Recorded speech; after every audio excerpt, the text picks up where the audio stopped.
Minute पर हमला के बाद जन्नत के बगीचे में जहां आबाद गति से शहद और दूध के झरने बहते रहते हैं, वहां पर अक्षत यौवना, हरी आंखों वाली हूरों के मिलने का वादा दीवाने इंसानों के लिए अनादिकाल से प्रेरणा का बहुत बड़ा स्रोत रहा है।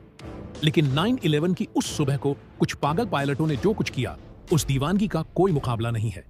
11 सितंबर 2001 को अमेरिका पर अल कायदा के संगठित आत्मघाती हमलों की श्रृंखला के अंतर्गत जिहादियों के एक दल ने आधुनिक इतिहास के एक सबसे नृशंस हमले को अंजाम दिया। माना जाता है कि इस उड़ान के लक्ष्य पर या तो संयुक्त राज्य अमेरिका की कांग्रेस का बैठक स्थल था या व्हाइट हाउस था। रिपोर्ट के मुताबिक इस आत्मघाती हमले में अपहरणकर्ताओं के अतिरिक्त 2973 लोग मारे गए थे। इनमें सबसे बड़ी संख्या नागरिकों की थी, जिनमें 70 से ज्यादा देशों के नागरिक शामिल थे।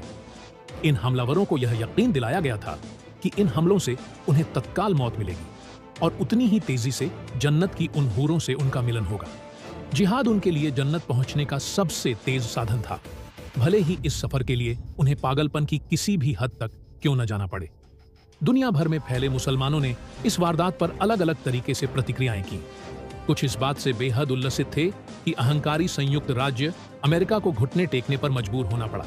वहीं कुछ थे जिनके सिर शर्म से झुके हुए थे, जो यह मानते थे कि इस्लाम के नाम पर किए गए ये हमले खुद को इस्लाम का सरपरस्त मानने वाले लोगों द्वारा रचा गया षड्यंत्र है। इन हमलों ने इस तरह एक मजहब को हमेशा हमेशा के लिए कलंकित कर दिया था।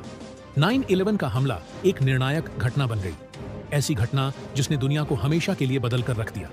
दाऊद इब्राहिम के लिए भी इस वारदात के दूरगामी परिणाम हुए। दाऊद जब अपने दुश्मनों की हत्या के लिए अपने आदमियों को हुक्म देता था, तो वह जिस एक खुशबयानी का इस्तेमाल करता था वह थी, दुनिया उसके लिए छोटी कर दो, जिसका मतलब होता है कि उसके दुश्मन की गतिविधि को इस तरह लगाम दी जाए ताकि वह इस दुनिया में आजादी के साथ घूम फिर न सके। पकड़े या मारे जाने के खौफ के चलते उन्हें अपने खोल में दुबक जाने पर मजबूर कर दो। यह विडंबना ही थी कि 9/11 के हमलों ने दाऊद की दुनिया को छोटा कर दिया।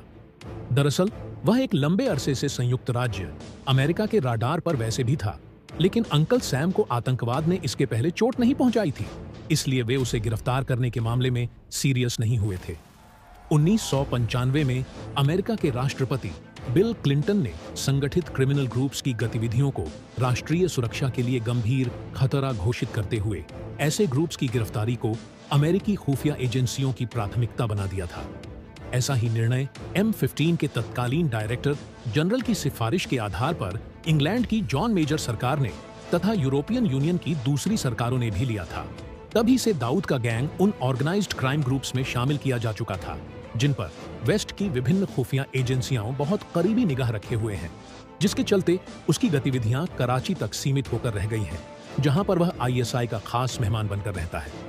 बीते वर्षों के दौरान पाकिस्तान के हुक्मरान और बाद में उसके सैनिक तानाशाह जनरल परवेज मुशर्रफ और ISI ने अंतर्राष्ट्रीय समुदाय को और खास तौर पर संयुक्त राज्य अमेरिकी प्रशासन को बहकाने की कला में महारत हासिल कर ली है। फिर चाहे वह उत्तरी कोरिया और ईरान के लिए गुप्त तरीके से जनसंहारकारी अस्त्रों की आपूर्ति में मदद करने का मसला हो, या हिंदुस्तान और अफगानिस्तान में सीमा पार आतंकवाद प्रायोजित करने का मसला हो, या फिर आतंकवादी और दूसरे संगठनों के खिलाफ कार्रवाई में कोताही बरतने का मसला हो। फ्रांस के लियोन स्थित इंटरपोल ने भारत सरकार के अनुरोध पर अपने तमाम सदस्य देशों को कई बार तलाशी नोटिस जारी करते हुए कहा है कि अगर दाऊद उनके देश में पाया जाए तो उसे तुरंत गिरफ्तार कर भारत के लिए उसका प्रत्यर्पण किया जाए। ऐसे तलाशी नोटिसों पर उसका कराची का पता भी दिया गया। इन नोटिसों के जवाब में पाकिस्तान के हुक्मरान दाऊद की उनके देश में मौजूदगी से ही इनकार करते रहे हैं। पहले यह मुद्दा आगरा में जुलाई 2001 में राष्ट्रपति परवेज मुशर्रफ के साथ अपनी बातचीत में अटल बिहारी वाजपेयी द्वारा उठाया गया था, जिसे बाद में जनवरी 2004 में इस्लामाबाद में हुई उनकी मुलाकात में भी दोहराया गया था। दाऊद का नाम उन 20 आतंकवादियों की सूची में भी शामिल था जिन पर मुकदमे के लिए भारत को तलाश है, और यह सूची भी भारत सरकार द्वारा इस्लामाबाद को सौंपी गई थी। जाहिर है मुशर्रफ का तैयारशुदा जवाब वही था कि दाऊद पाकिस्तान में नहीं है। आगरा शिखर वार्ता के दौरान मुशर्रफ झूठ नहीं बोल रहे थे, क्योंकि एक चुस्त फौजी हुक्मरान होने के नाते वे जानते थे कि अगर रॉ के लोग उनके बयान की सच्चाई को चुनौती देते हुए पाकिस्तान की जमीन पर दाऊद की मौजूदगी का भंडाफोड़ कर देंगे तो यह उनके लिए अंतर्राष्ट्रीय स्तर पर शर्मिंदगी की बात होगी। इसलिए दाऊद को उस वक्त कुछ समय के लिए पाकिस्तान से बाहर भेज दिया गया था, वैसे ही जैसे कि 1993 में जब भारत ने पाकिस्तान पर टाइगर मेमन के परिवार के प्रत्यर्पण का दबाव बनाया था तो उसे बैंकॉक भेज दिया गया था। व्यापक तौर पर अटकल लगाई गई थी कि दाऊद को अफगानिस्तान की सीमा से लगे उत्तर पश्चिमी पाकिस्तान के federally administered tribal areas Waziristan में भेज दिया गया था। हालांकि इंटेलिजेंस ब्यूरो ने बाद में पता लगा लिया था कि 2001 में आगरा शिखर वार्ता के लिए मुशर्रफ की यात्रा के पहले आईएसआई ने खुफिया तरीके से दाऊद को राकेश तुलशियान तथा शाहिद सहेल की मदद से सिंगापुर के रास्ते मलेशिया भेज दिया था। वह मलेशिया में वहां के अरबपति मोहम्मद ताहिर के परिवार के मेहमान के रूप में रहा था और बाद में कराची लौट गया था। माना जाता है कि मलेशिया में दाऊद के उत्खनन संबंधी व्यापक हित जुद्धे हुए हैं, जहां से वह और उसके गैंग के लोग नेपाल के रास्ते हिंदुस्तान में चांदी की तस्करी के कारोबार में मुब्तला हैं। ऐसे कई कैरेबियाई और दक्षिण प्रशांत महासागरीय देश हैं जो न्याय से बचकर भागे हुए लोगों को आर्थिक नागरिकता देने की पेशकश करते हैं ताकि वे उन देशों की गिरफ्तारी और प्रत्यर्पण से बच सकें जिन्हें अपराधों की वजह से उनकी तलाश है। यह नागरिकता उन्हें विदेशी मुद्रा में एक निश्चित न्यूनतम राशि के बदले में बेची जाती है और यह राशि स्थानीय बैंकों में सुरक्षित रखी जाती है। पाकिस्तान में इस तरह की आर्थिक नागरिकता के लिए कोई कानूनी प्रावधान नहीं है, लेकिन उसकी सरकार ने आईएसआई के मशवरे पर दाऊद को अनौपचारिक तौर पर ऐसी नागरिकता दे रखी है जिसे एक अलग नाम से पाकिस्तान का पासपोर्ट जारी किया गया है। ऐसे ही अनीस इब्राहिम समेत उसके भाइयों को तथा छोटा शकील समेत उसके कई सहयोगियों को भी छद्म नामों से पाकिस्तानी पासपोर्ट जारी किए गए हैं। ऐसा माना जाता है कि 90 के दशक में दाऊद ने पाकिस्तान को गुप्त तरीके से न्यूक्लियर और मिसाइल टेक्नोलॉजी और कल पुर्जे हासिल करने के लिए माली इमदाद दी थी और इस चीज ने भी शायद उसे आर्थिक नागरिकता देने के लिए इस्लामाबाद पर दबाव बनाया हुआ है। इस सब ने दाऊद को लश्कर ए तैयबा तथा अल कायदा के उन तत्वों के साथ संपर्क विकसित करने में मदद पहुंचाई है जिनमें रमज़ी बिनाल शिव जैसा वह शख्स भी शामिल है जिसे एलआईटी ने कराची में पनाह दे रखी थी। बीते वर्षों के दौरान दाऊद और मुशर्रफ एक दूसरे के लिए अपरिहार्य बन चुके थे।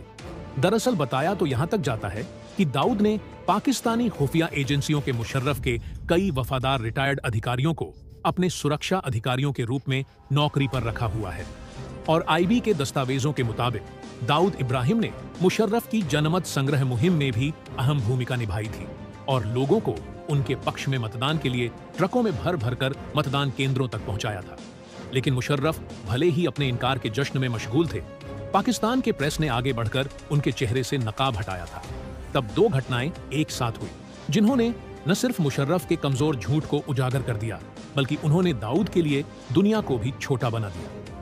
पाकिस्तान की प्रतिष्ठित मासिक पत्रिका न्यूज लाइन ने अपने सितंबर 2001 के अंक में दाऊद और उसके आदमियों की कराची में मौजूदगी तथा वहां पर उनकी गतिविधियों के बारे में एक लेख छाप दिया।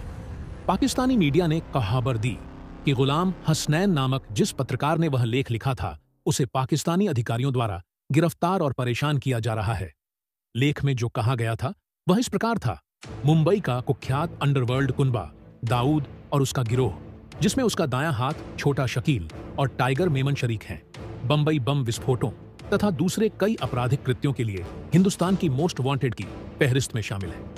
1993 के बंबई बम विस्फोटों के बाद इस गिरोह ने कराची को अपना नया घर बना लिया है और वे यहां से अपनी गतिविधियां संचालित कर रहे हैं। फेक नामों तथा फेक आईडी प्रूफ्स के साथ और सरकारी एजेंसियों के संरक्षण में रह रहे इन लोगों ने कराची को अपने अंडरवर्ल्ड कृत्यों का अड्डा बना लिया है, जिसके लिए उन्होंने शोएब तथा भोलू जैसी स्थानीय प्रतिभाओं को काम में लगाया हुआ है। पाकिस्तान में दाऊद ने अपना एक और साम्राज्य खड़ा कर लिया है जिसमें उसके जायज और नाजायज दोनों तरह के कारोबार शामिल हैं। दरअसल पिछले कुछ साल दाऊद के कराची के डॉन के रूप में उभरने के वर्ष रहे हैं।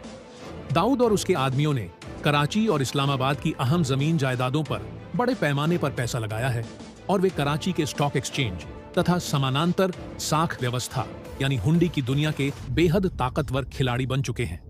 बताया जाता है कि दाऊद ने एक समय संकट की हालत से गुजर रहे पाकिस्तान के सेंट्रल बैंक को डॉलर का बहुत बड़ा कर्ज देकर उसका उद्धार भी किया है। उसके कारोबारों में सोने तथा नशीले पदार्थों की तस्करी शामिल है। यह गैंग क्रिकेट की मैच फिक्सिंग में भी बड़े पैमाने पर इन्वॉल्व्ड बताया जाता है। पाकिस्तान के हुक्मरान पाकिस्तान में जारी इस गैंग के कारनामों को न सिर्फ अनदेखा कर रहे हैं बल्कि हुकूमत के गलियारों के बहुत से लोग दाऊद की मेहमान नवाजी का लुत्फ भी उठा चुके हैं। बताया जाता है कि उसे कई खुफिया एजेंसियों की हिफाजत मिली हुई है।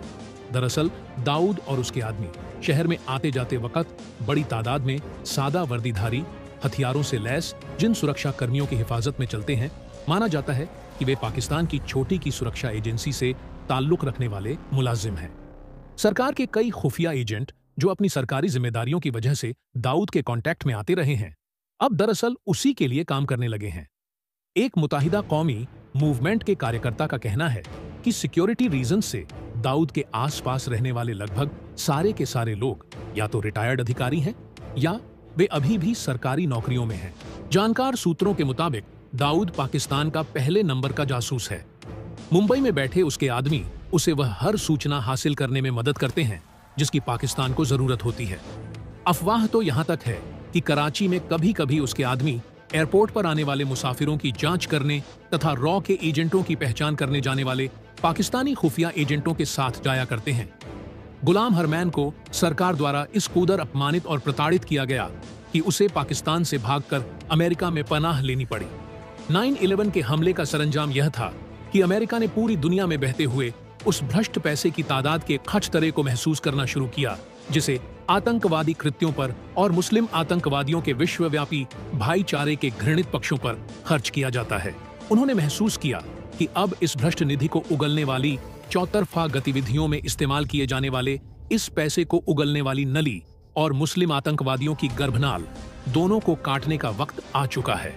9:11 के बाद जल्दी ही अमेरिकी राष्ट्रपति जॉर्ज बुश ने एग्जीक्यूटिव ऑर्डर पर सिग्नेचर किए जिसमें अमेरिका पर मंडराते आतंकवाद के खतरों से निपटने की राष्ट्रीय अनिवार्यता की घोषणा की गई।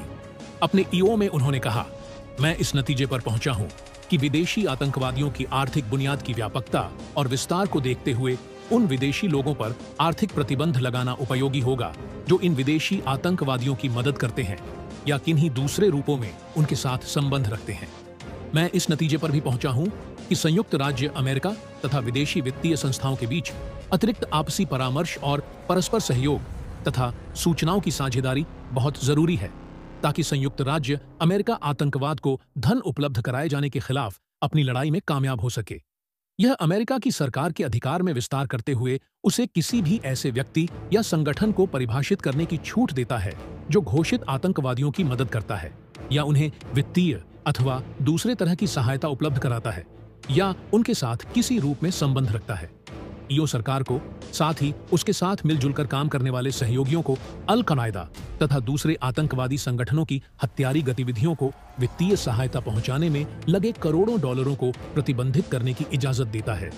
भारत सरकार के विपरीत अमेरिका की सरकार ने बहुत तेजी के साथ कदम उठाए हैं और इस ईओ के तहत वह अब तक विभिन्न देशों तथा संगठनों के 322 व्यक्तियों को आतंकवादियों के रूप में परिभाषित कर चुकी है और संयुक्त राष्ट्र संघ के अन्य सदस्य देशों के साथ मिलकर 136 मिलियन डॉलर की राशि को आतंकवादी संपत्ति के तौर पर प्रतिबंधित कर चुकी है। अल कायदा, जेमाह इस्लामिया, हरकत उल मुजाहिदीन, लश्कर ए तैयबा, जैश ए मोहम्मद आदि संगठनों जिन्हें इस ईओ के तहत आतंकवादी संगठनों के रूप में परिभाषित किया गया है के अलावा अनेक ऐसे व्यक्तियों को भी आतंकवादियों के रूप में परिभाषित किया गया है जिनके नाम उनकी आतंकवादी गतिविधियों के लिए विभिन्न देशों की फहरिस्तों में वांटेड के रूप में दर्ज हैं। इनमें सबसे अहम व्यक्तियों में अयमान अल जवाहिरी तथा अल कायदा के दूसरे नेता शामिल हैं। संयुक्त राज्य अमेरिका की सरकार ने जहां HIUM, LIT और JEM को विदेशी आतंकवादी संगठन घोषित किया है, वहीं इनमें से किसी के भी नेता अब तक वैश्विक आतंकवादियों के रूप में परिभाषित नहीं किए गए हैं। पाकिस्तान में खुले आम रह रहे जिन व्यक्तियों को 15 अक्टूबर 2003 तक इस ईओ के दायरे में समेटा गया है, उनमें सुल्तान बशीर उद्दीन, अब्दुल मजीद और मोहम्मद तुफैल शामिल हैं, जिन पर संदेह है कि उन्होंने जनसंहारकारी अस्त्रों को गुप्त तरीके से हथियाने में बिन लादेन की मदद करने की कोशिश की थी। इस ईओ के तहत उन्हें 20 दिसंबर 2001 को वैश्विक आतंकवादी घोषित किया गया था और आदेश दिया गया था कि उनके बैंक खाते जहां कहीं भी हों उन पर रोक लगा दी जाए। राष्ट्रपति के ईओ के साथ नत्थी एक प्रेस रिलीज में कहा गया है, हिंदुस्तान के अपराधी सरगना दाऊद इब्राहिम ने अल कायदा के साथ अपनी तस्करी की मुहिम में साझेदारी करते हुए और हिंदुस्तान की सरकार को अस्थिर करने के इरादे से इस्लामी उग्रवादियों द्वारा किए जा रहे हमलों के लिए धन उपलब्ध कराते हुए इस आतंकवादी गिरोह के साथ एक साझा कार्यक्रम चला रखा है।